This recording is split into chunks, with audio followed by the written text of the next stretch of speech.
السلام عليكم ورحمة الله تعالى وبركاته متابعينا الكرام، كنتمنى تكونوا بخير وعلى خير، وهذا الفيديو يلقاكم في أحسن الأحوال وفي صحة جيدة.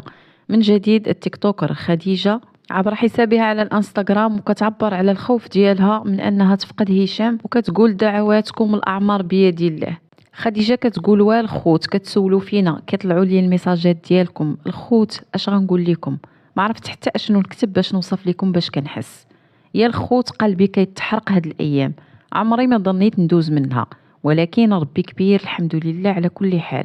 انا راضيه كل الرضا، واللي جات من عند الله مرحبا بها، ولكن قاصحه، قلبي شاعله فيه العافيه، واحد الشعور وواحد الالم اقسم بالله الا بغيت غير نتنفس. كنتألم. هشام حبيبي، الروح ديالي، حياتي، كل ما عندي، هالشوم قدام عيني كيتعذب، ما لقيت ما ندير ليه غير كنشوف وكنطلب من الله يلطف بيه. كيقولوا لي شبعي منه، هاد الكلمة هرستني، واقفة بزز. خاص هشام يحل عينيه يشوفني ضاحكة. هالشومي والضحيكة والأمل اللي في عينيه بغيتهم يبقاو معاه حتى يقول لي ربي بوحدو بركة.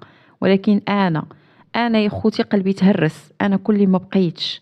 انا هالشومي قدام عينيا وجهو تنفخ عند ودنيه تسدو بالولسيس، ما بقاش كيسمع بزاف، تقريبا الجسم كله ديالو كيتنفخ، والاكسجين عنده هابط في الدم، مركبين ليه باش كيتنفس، ويقدر في اي لحظه ينزل الانعاش.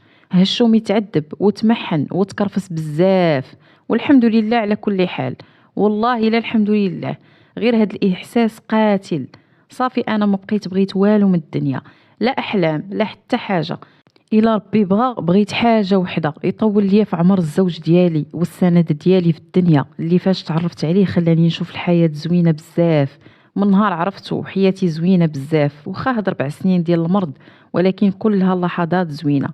كنا فرحانين راضين بهذا الابتلاء، والحمد لله الحمد لله على كل حال. دعواتكم دعواتكم دعواتكم والأعمار بيد الله. كانوا هادو هما الكلمات اللي شاركت معنا خديجة، واللي كتعبر فيهم على الخوف ديالها والحزن ديالها الشديد تجاه الزوج ديالها، ورافقات هاد الكلام بصورة ليها وهي الدموع في عينيها. نسأل الله أن يغير الأقدار وأن ينعم على هشام بالشفاء العاجل ليه ولجميع المرضى المسلمين.